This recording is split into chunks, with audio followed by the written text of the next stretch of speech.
Periodic ടേബിളിനെ എങ്ങനെയാണ് ബ്ലോക്കുകളാക്കി തിരിക്കുന്നതെന്ന് നമ്മൾ കഴിഞ്ഞ ക്ലാസ്സിൽ പഠിച്ചു. എലമെന്റിന്റെ സബ് ഇലക്ട്രോണിക് കോൺഫിഗറേഷൻ നമ്മൾ എഴുതുമ്പോൾ അതിന്റെ ലാസ്റ്റ് ഇലക്ട്രോൺ വന്നു ചേരുന്നത് ഏത് സബ്ഷെല്ലിലാണോ അതാണ് അതിന്റെ ബ്ലോക്ക്. ഉദാഹരണത്തിന് നമ്മൾ ഓക്സിജനെ എഴുതുകയാണ്. ഓക്സിജൻ അറ്റോമിക് നമ്പർ 8 ആണ്. അപ്പൊ നമ്മൾ 1s2 2s2 2p4 എന്നാണ് എഴുതുക. അപ്പൊ ഓക്സിജന്റെ അവസാനത്തെ ഇലക്ട്രോൺ വന്നു ചേർന്നത് പി സബ്ഷെല്ലിലാണ്. അതുകൊണ്ട് അത് പി ബ്ലോക്കാണ്. ഇനി നമ്മള് 11 സോഡിയത്തെ എഴുതുകയാണെങ്കിൽ 1s2 2s2 2p6 3s1 last electron add ചെയ്യപ്പെടുന്നത് എസ് സബ്ഷെല്ലിലാണ്. അതുകൊണ്ട് അത് എസ് ബ്ലോക്ക്.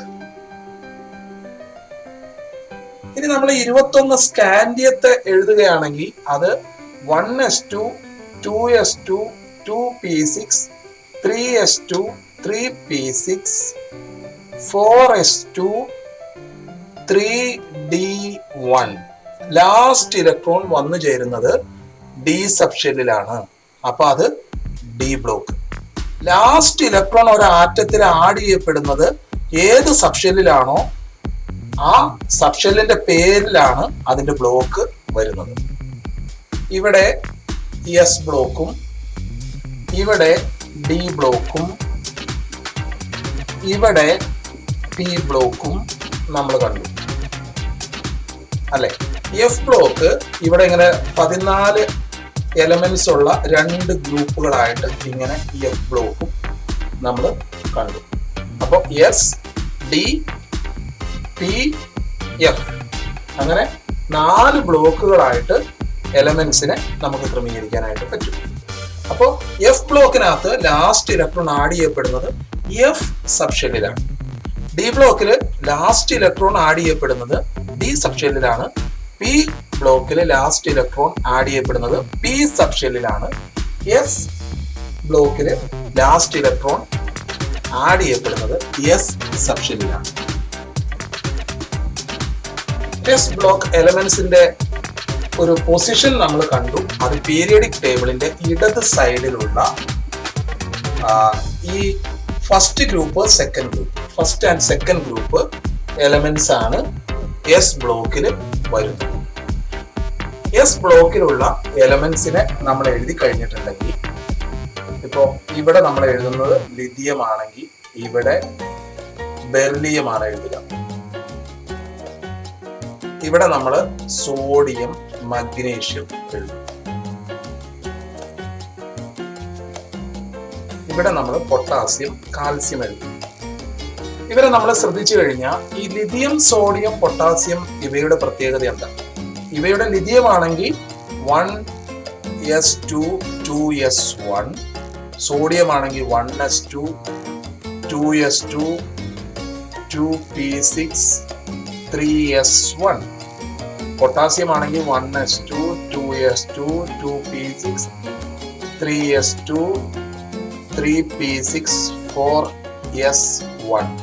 എസ് ബ്ലോക്കിലെ ഈ ഒന്നാം ഗ്രൂപ്പിന്റെ പ്രത്യേകത അവയൊക്കെ S1 ആണ് നമുക്ക് കാണാൻ പറ്റും. S1 അവസാനിക്കുന്നവരാണ്. എസ് സബ്ഷെല്ലിൽ ഒരു ഇലക്ട്രോൺ വെച്ച് ഉള്ളത് കൊണ്ടാണ് അവ ഫസ്റ്റ് ഗ്രൂപ്പിൽ വരുന്നത്. അതേസമയം നമ്മൾ ബെർലിയം മഗ്നീഷ്യം കാൽസ്യം ഇവയെ നോക്കിക്കഴിഞ്ഞാൽ ബെർലിയം ആണെങ്കിൽ 1s2 2s2 വരും.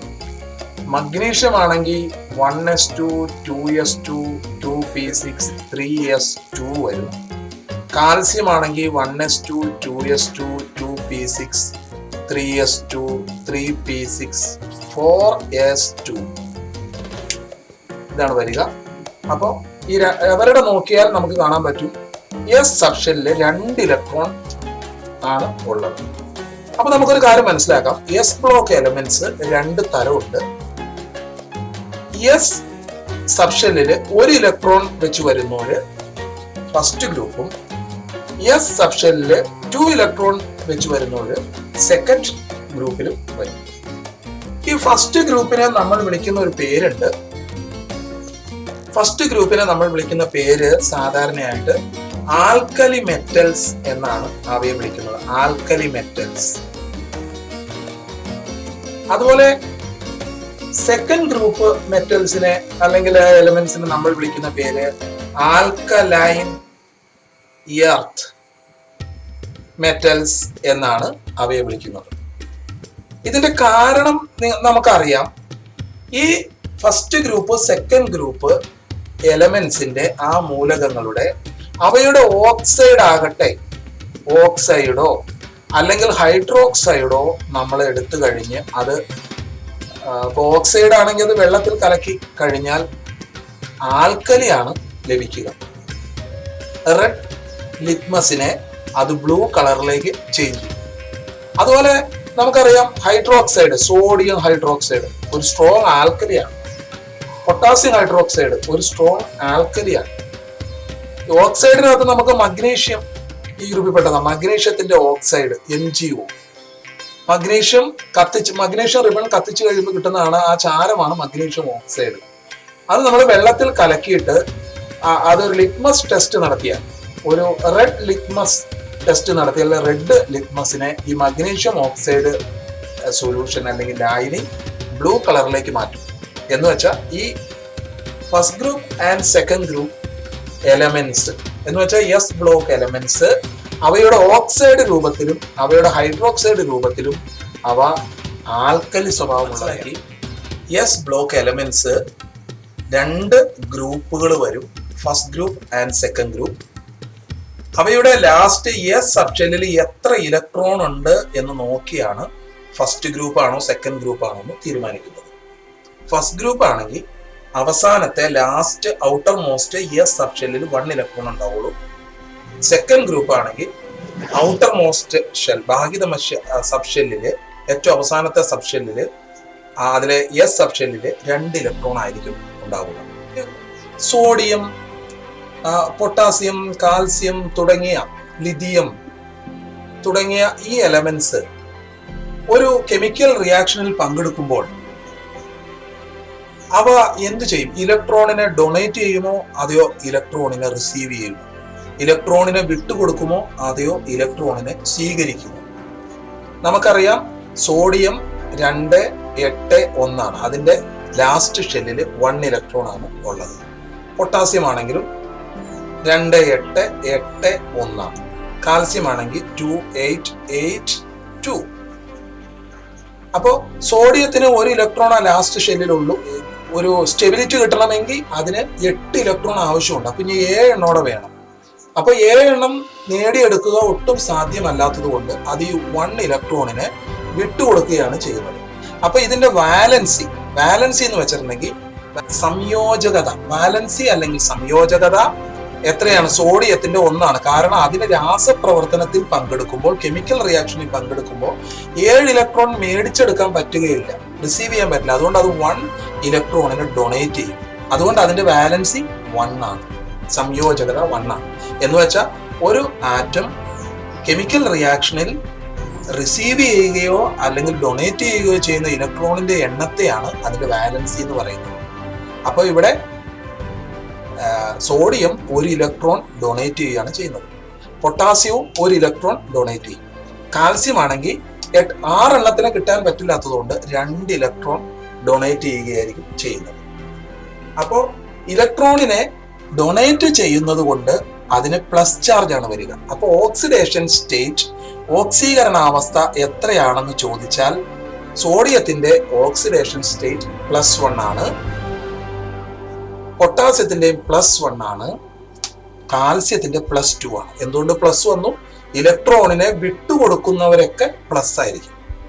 അപ്പൊ ഇലക്ട്രോണിനെ ഡൊണേറ്റ് ചെയ്യുമ്പോൾ പോസിറ്റീവ് സിമ്പലും ഇലക്ട്രോണിനെ റിസീവ് ചെയ്യുമ്പോൾ നെഗറ്റീവ് സിമ്പലും ആണെന്ന് നമുക്ക് അറിവുണ്ടല്ലോ. അപ്പൊ അതുകൊണ്ട് സോഡിയത്തിന്റെ ഓക്സിഡേഷൻ സ്റ്റേറ്റ് +1 ആണ്. സോഡിയത്തിന്റെ വാലൻസി അല്ലെങ്കിൽ സംയോജകത 1 ആണ്. അതിന് നമ്മൾ സിമ്പൽ പറയേണ്ട കാര്യമില്ല. അപ്പോൾ സംയോജകത അല്ലെങ്കിൽ വാലൻസി എന്ന് പറഞ്ഞാൽ ഒരു ആറ്റം കെമിക്കൽ റിയാക്ഷനിൽ പങ്കെടുക്കുമ്പോൾ സ്വീകരിക്കുന്നതോ അല്ലെങ്കിൽ വിട്ടുകൊടുക്കുന്നതോ ആയ ഇലക്ട്രോണിന്റെ എണ്ണത്തെയാണ് വാലൻസി എന്ന് പറയുന്നത്. ഓക്സിഡേഷൻ സ്റ്റേറ്റ് എന്ന് പറഞ്ഞിട്ടുണ്ടെങ്കിൽ ആ വാലൻസിയുടെ ഒപ്പം ഇലക്ട്രോണിനെ ഡൊണേറ്റ് ചെയ്യുകയാണെങ്കിൽ പ്ലസ് സൈൻ കൊടുക്കണം, ഇലക്ട്രോണിനെ റിസീവ് ചെയ്യുകയാണെങ്കിൽ മൈനസ് സൈൻ കൊടുക്കണം. എസ് ബ്ലോക്ക് എലമെന്റ്സ് ഫസ്റ്റ് ഗ്രൂപ്പും ഉണ്ട്, സെക്കൻഡ് ഗ്രൂപ്പും ഉണ്ട്. ഫസ്റ്റ് ഗ്രൂപ്പിന്റെ വാലൻസി 1, ഓക്സിഡേഷൻ സ്റ്റേറ്റ് +1. സെക്കൻഡ് ഗ്രൂപ്പിന്റെ വാലൻസി 2 ആൻഡ് ഓക്സിഡേഷൻ സ്റ്റേറ്റ് +2. 2 ഇലക്ട്രോണിനെ വിട്ടുകൊടുക്കും, 1 ഇലക്ട്രോണിനെ വിട്ടുകൊടുക്കും. നെക്സ്റ്റ് നമുക്ക് ഇവയുടെ ചില കോമൺ പ്രോപ്പർട്ടീസ് നമുക്ക് ശ്രദ്ധിക്കാം. ഈ first group and second group എലമെന്റ്സിന്റെ എന്ന് വെച്ചാൽ എസ് ബ്ലോക്ക് എലമെന്റ്സിന്റെ. എസ് ബ്ലോക്ക് എലമെന്റ്സിന് ലോ അയോണൈസേഷൻ എനർജി ആണുള്ളത്. അയോണൈസേഷൻ എനർജി എന്ന് പറഞ്ഞിട്ടുണ്ടെങ്കിൽ ഒരു ആറ്റത്തിൽ നിന്ന് ഒരു ഇലക്ട്രോണിനെ അടർത്തി മാറ്റുവാനായിട്ട് ആവശ്യമായ ഏറ്റവും കുറഞ്ഞ എനർജി എന്ന് വെച്ചാൽ ഇപ്പോൾ സോഡിയത്തിന് 281 ആണല്ലോ. ഒരു ഇലക്ട്രോണിനെ ഇതിൽ നിന്ന് എടുത്തു മാറ്റാനായിട്ട് എത്രമാത്രം എനർജി ആവശ്യമുണ്ടോ അതാണ് ഒരു ആറ്റത്തിന്റെ അയോണൈസേഷൻ എനർജി എന്ന് പറയുന്നത്. അപ്പോൾ ഈ 281 വരുന്ന സോഡിയത്തെ സംബന്ധിച്ച് 1 ഇലക്ട്രോൺ ഒട്ടും എനർജി ആവശ്യമില്ല. ജസ്റ്റ് ഒന്ന് പറഞ്ഞു കഴിഞ്ഞാൽ പുള്ളി കൊടുക്കും, കാരണം പുള്ളിക്ക് ഇതുകൊണ്ട് ഒരു ആവശ്യമില്ല. അപ്പോൾ അതുകൊണ്ട് ഈ ഫസ്റ്റ് ഗ്രൂപ്പ് എലമെന്റ്സിന് അയോണൈസേഷൻ എനർജി വളരെ കുറവാണ്. വളരെ വേഗത്തിൽ ഇവയുടെ ഈ 1 ഇലക്ട്രോണിനെ അവിടെ നിന്ന് എടുത്ത് മാറ്റാൻ പറ്റും, ആ ഷെല്ലിൽ നിന്ന് റിമൂവ് ചെയ്യാനായിട്ട് പറ്റും. അപ്പോൾ the minimum energy required to remove an electron, the minimum energy required to remove an electron from an atom, ഒരാറ്റത്തിൽ നിന്ന് ഒരു ഇലക്ട്രോണിനെ റിമൂവ് ചെയ്യാൻ ആവശ്യമായ ഏറ്റവും കുറഞ്ഞ ഊർജ്ജത്തെയാണ് അയോണൈസേഷൻ എനർജി എന്ന് പറയുന്നത്. അപ്പോൾ എസ് ബ്ലോക്ക് എലമെന്റ്സിനെ സംബന്ധിച്ച് ഇവര് 2 കൂട്ടരും എന്ത് ചെയ്യുന്നവരാണ്? ഇവര് ഫസ്റ്റ് ഗ്രൂപ്പുകാർ 1 ഇലക്ട്രോണിനെ വിട്ടുകൊടുക്കാനിരിക്കുന്നവരും ഇവര് 2 ഇലക്ട്രോണിനെ വിട്ടുകൊടുക്കാനിരിക്കുന്നവരാണ്. അപ്പൊ ഇവർക്ക് ഇലക്ട്രോണിനെ റിമൂവ് ചെയ്യാൻ, ഇവരിൽ നിന്ന് ഇലക്ട്രോണിനെ റിമൂവ് ചെയ്യാൻ വളരെ കുറഞ്ഞ പ്രയത്നമേ ആവശ്യമുള്ളൂ, ചെറിയൊരു എനർജി മതി. അപ്പൊ അയോണൈസേഷൻ എനർജി ഇവയുടെ വെരി ലോയാണ്. അയോണീകരണ ഊർജം വളരെ കുറവ് മതി, ലോ ആണ് നമ്മൾ മനസ്സിലാക്കുന്നത്. അതിലെ ഏറ്റവും കുറവ് ആർക്കായിരിക്കും? അയോണൈസേഷൻ എനർജി ഏറ്റവും കുറവ് ഫസ്റ്റ് ഗ്രൂപ്പിനും സെക്കൻഡ് ഗ്രൂപ്പിന് കുറച്ചും കൂടെ അതിനേക്കാളും കൂടുതൽ വരും.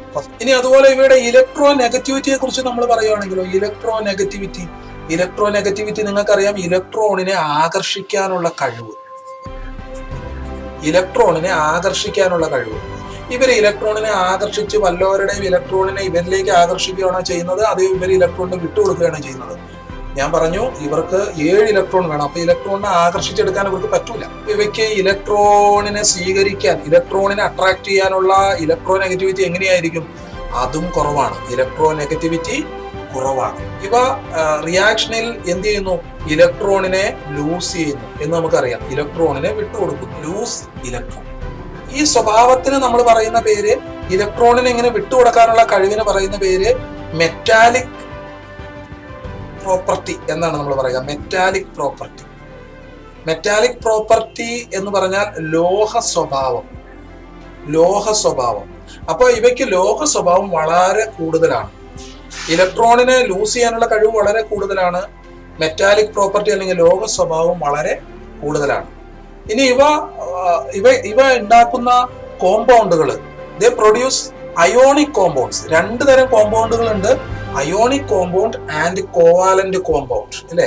അയോണിക സംയുക്തവും സഹസംയോജക സംയുക്തവും എന്ന് മലയാളത്തിൽ പറയും. അയോണിക് കോമ്പൗണ്ട് എന്ന് പറഞ്ഞാൽ എന്തെന്നാ? ഒരു 2 ആറ്റങ്ങൾ ചേർന്നാണ് അയോണിക് കോമ്പൗണ്ട് ഉണ്ടാവണേ. അതിൽ ഒരാറ്റം ഇലക്ട്രോണിനെ വിട്ടുകൊടുക്കും, മറ്റേ ആറ്റം ഇലക്ട്രോണിനെ റിസീവ് ചെയ്യും. അങ്ങനെ അയോണുകൾ ഉണ്ടായ അതാണ് അയോണിക് കോമ്പൗണ്ട്. ഇപ്പൊ സോഡിയം ഉണ്ടാക്കുന്ന ഒരു കോമ്പൗണ്ട് ആണ് സോഡിയം ക്ലോറൈഡ്. ഇതൊരു അയോണിക് കോമ്പൗണ്ടാണ്. കാരണം സോഡിയം ഒരു ഇലക്ട്രോണിനെ ക്ലോറിന് വിട്ടുകൊടുക്കും. അപ്പൊ സോഡിയം പ്ലസ് അയോണുമായിട്ട് മാറും, ക്ലോറിൻ മൈനസ് അയോണുമായിട്ട് മാറും.